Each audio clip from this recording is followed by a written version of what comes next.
That jack sucks. I waste my money on that. Anyways, what's going on YouTube? It's your boy Javen coming at you guys back with another video. As you guys can see, the car behind me is jacked up. We got the hoodie on. You know what that means. It's Road to Reliability episode 1. Today should be pretty short and sweet. Like I mentioned in the last video, if you guys haven't watched that video yet, go ahead and check it out. It explains, what happens to the front end, and it also gave an introduction on what we're about to do today, which is fix our power steering, which is also the first episode of Road to Reliability. Right now, what we are doing is actually a coolant and power steering fix, since they both play a part in today's problem. And yeah, it should be pretty easy. I looked up a video on it. The guy explaining it made a lot of sense, and he was very quick about it.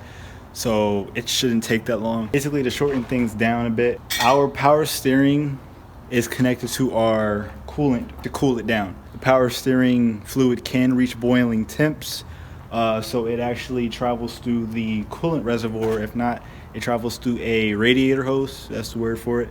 It travels through a radiator hose to cool it down, which is also connected to the coolant line.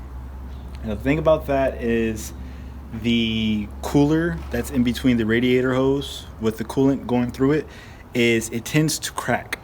Now, when it tends to crack, the coolant is now exposed to the power steering fluid. So instead of the coolant going over the power steering fluid like it's supposed to do, now since there's a crack inside the cooler, it allows the coolant to seep into the power steering fluid. For some people, this means that the power steering fluid gets into the coolant reservoir and just becomes one with the coolant. It can cause, corrosion in there. It could cause it to get all clumpy. It could cause it to have, a bad result if it's in there for too long, if you don't catch the problem like right away.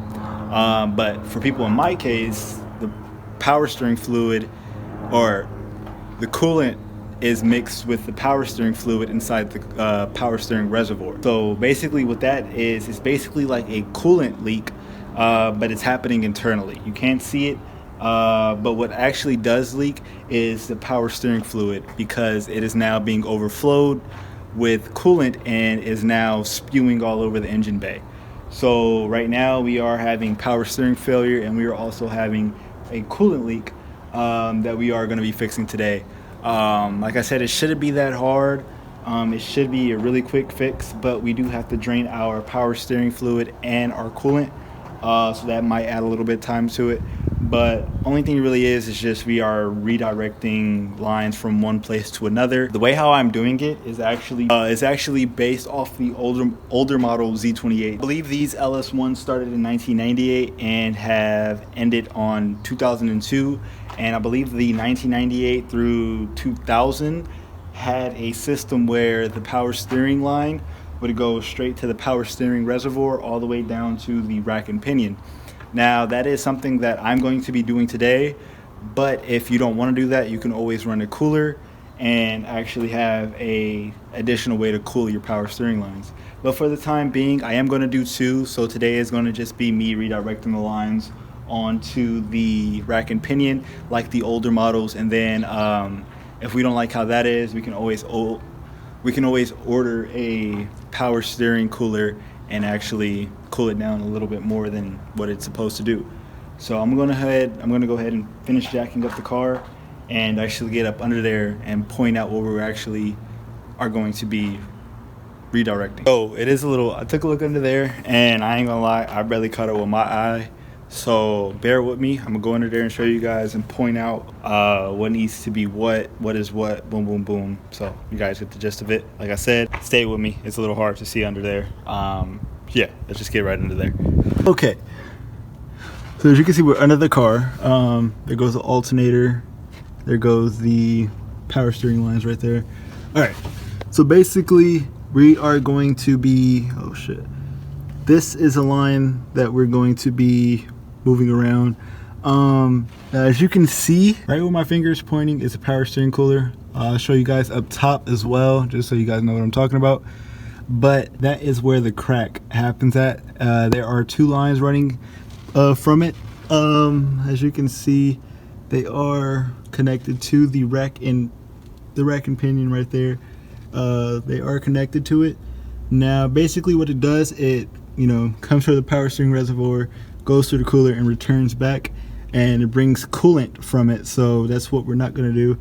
But basically what I was told was to take this line right here, take that rubber part, which is right where my finger's at, take that rubber part and hook it up into the bottom of your power steering reservoir, and it works just like the older LS models. Now we're back up top, and let's see if I can show you guys up top real quick. I still have my thing on, but as you can see right there, so right here where I'm pointing, can't really see because it's still kind of dark, but right there is a cooler, which happens to be cracked and everything like that. Yeah, we are gonna see how we can do that, because it is gonna take a little while, or it really shouldn't take that long of a while. But my thing was just redirecting that line. So basically we're gonna be taking that off and plugging in a new one. But my thing is, what would I do with that new line? Just gonna have to figure that out as we go. But I figured I'll show you guys what my power steering looks like. If you guys are diagnosing it like I am, you might want to see if your power steering looks like mine, or if something close to it, or what happens if it looks like it. So number one is the cap itself comes with a gasket, and as you can see, the gasket just melts right off the cap. I gotta be careful because this is still kind of warm. But yeah, no gasket on it. So that's one problem. I'll bring it over here. So we drained most of the fluid out that we can get from the top, and let me just tell you, the color of the coolant that I put in was clear. It was clear. It actually looked purple more than any other color, if it actually had a color. But to show you that coolant actually goes into the reservoir is this isn't, I know this is a pink lemonade bottle, but that is not pink lemonade. This is all coolant. Like, I thought it was just gonna be like little drops. No, this is like the most purest I've ever seen. Usually it gets like really dirty, I guess because of the old coolant or something like that, but from the looks of it, it looks like it just shot out all the old power steering fluid and just replaced it with coolant. So yeah, we're gonna fix that right now. We can also drain the rest of it. If you guys wanted to know, we can also drain the rest of it from that line right there. If we just disconnect it and just drain it, it should work the same as well. But we have to be sure to kind of guide it away from that alternator as well. So we're going to try to figure out a way to take that off, and once we take that off, we should be in the bag to just disconnect the hose that we need to and plug it right in. And then we're going to actually, before we do all that, we have to flush the coolant. So the fluid I am using is automatic transmission fluid. Now the reason why I'm using that, and I guess I can recommend it as well, is because one, it's lighter than power steering fluid, it's cheaper than power steering fluid, and it also keeps your power steering fluid reservoir, I guess it keeps it cooler because of how light it is compared to the power steering fluid. Because if you guys actually seen power steering fluid, you guys know it's like almost like a clear glue. It's not too thick, but just the consistency of it, it looks like it's really, really thick. The automatic transmission fluid, a lot of people recommend it, and some cars even use it for power steering fluid as well. They don't use something called power steering fluid. They actually recommend ATF4, which is what I have. So we are going to be flushing it with it. I do have about 3 quarts, so I'm just going to flush it until I see no signs of pink, or no signs of any gunk. I'm just going to flush it, and then once we flush that, we're going to go ahead and flush the rest of the coolant as well, since we are losing some. So it's best that we refresh it with some new coolant just to make up for what we lost. So yeah, let me go ahead and do that real quick, and I'll get back with you guys in a minute. Yeah, we just started flushing the coolant. I figured I'd do that right now just so I can just knock that out the way. And then right after we're done with that, then we'll actually pull the power steering just so I can have something to catch it. I just wanted to make sure I can see the level of the coolant first before I pull and fill it up with the power steering. I know it's cross-contamination, but I figured if some of the coolant's already getting into there, wouldn't that be cross-contamination too? So yeah, I'm gonna just do that real quick. from the looks of it, it doesn't look like the coolant is contaminated with power steering. So I guess I'm in the, I guess I'm good there. So yeah, we just have to figure out this power steering problem. One thing I was just actually thinking about was how to kind of cancel off each hole, because I'm basically leaving a hole exposed once I replace another one, and I might just do a full U on each of them. One is being the power steering to the rack and pinion, and then the holes that I'm taking them out of, I'm just gonna have to run a U, so it's just gonna be the cooler running into the cooler, which is, I guess, will keep the coolant inside there and actually, do its job properly.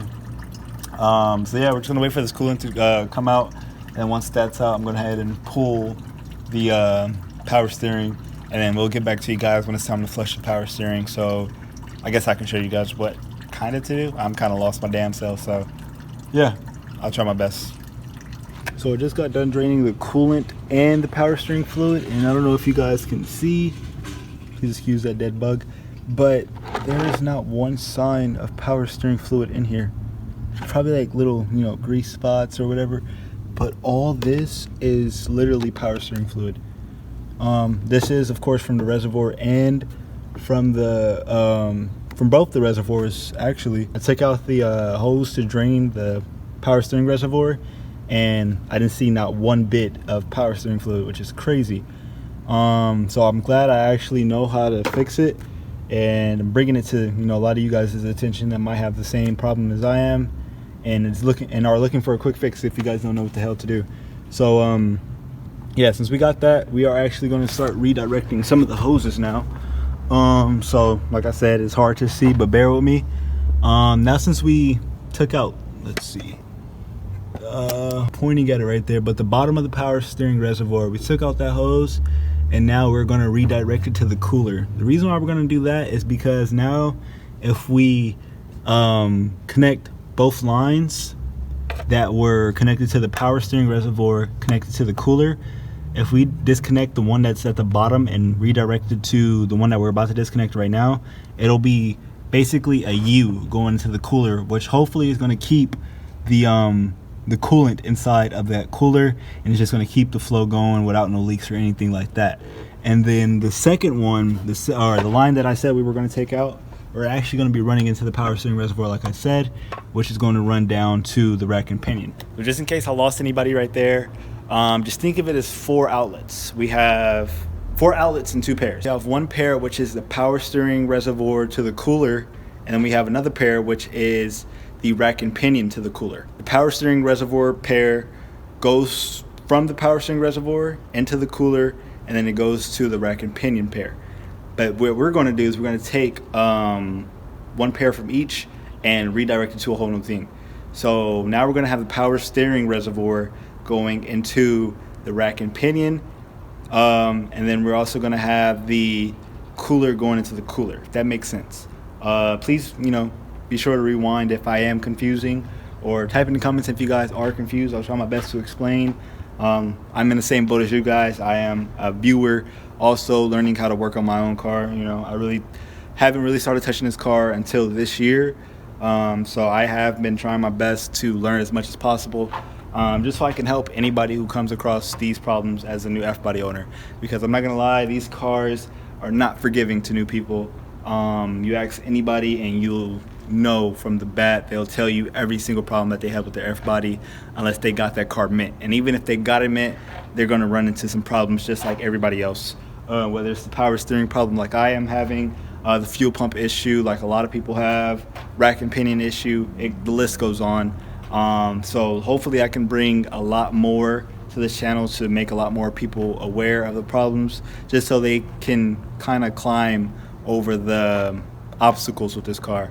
Because a lot of the forums are outdated. One, they do help though, but they aren't as informative as videos. A lot of people are visual learners. They don't really like to take the time and sit down and read and actually try to apply it to their own. So video, in my opinion, is some of the best ways to learn, because I can actually point and show you guys what goes where and what my next step is. All right, so we got everything flushed. Like I said, it really wasn't that hard, since the fluid is going to be more heavy than the coolant. As you can see, that's what it's supposed to look like. As you can see, there's like little beads right there. Let's see if I can get close. That's what it's supposed to look like when there is some type of oil mixed with a water-based substance, coolant being the water-based substance and the power steering fluid being the oil-based substance. But once I flushed it, this was the only time it showed, but once I actually drained it, it showed no sign of it being water with oil-based, you know, mixed around. So that really shows that there was nothing inside of there, and everything just sprayed out from the top because it had a really messed up gasket. So now, since we have everything flushed now, we are actually going to start redirecting. I know I said I was going to do that before, but now we actually are. All right, so we got all the hoses connected. As you can see, we got one right there, and then we got the other one over there. Now I would say one thing about, or I'm going to say one thing about this. After you connect the hoses, since they're so used to going a certain path, after you connect them to the power steering pump and then the actual cooler, they are going to actually lean more into the belt. Now, if they lean more into the belt for a while, they can actually lay on the belt and rest on the belt, which is also going to cause the belt to actually start sawing into the actual hoses. I've had that happen before, and once that happens, power steering fluid just goes all over the place. Just to be safe, I actually zip tied everything away from the belt, so I'm just letting you guys know that right now. But other than actually clamping down the tip of the hoses to the actual nipples, everything looks fine, everything looks good to go. And yeah, I think we're just about time to actually lower this car. All right, so we're down to the final part. Got my little water bottle funnel right there because I'm using my other funnel for my power steering, which is on the floor. Oh my god, it's time to add fluids. I am going to be using this one for my power steering, and I do have to add a coolant. The thing about both of these is that you do have to turn the engine on in order to kind of burp both of them. So I'm gonna add fluid to both of them until they're full, and then the first one I'm gonna burp is the power steering, because you only have to turn that one on for a tiny bit, and then once you turn that one on for a tiny bit, it kind of like lets all the fluid down as well. So yeah, I'm gonna fill up both of them, and I'm gonna burp the power steering one first, and then I'm gonna go ahead and burp the coolant as well. So yeah, if you guys made it this far, please be sure to drop a like and comment what was your favorite part of the video, or what did you learn in today's video, or if I actually helped you in today's video. If none of those apply to you, put a checkered flag emoji down below, just so I know you made it this far. And yeah, without further ado, let's actually wrap this thing up, because it's starting to get hot out and this hoodie is not helping anything. So let's go.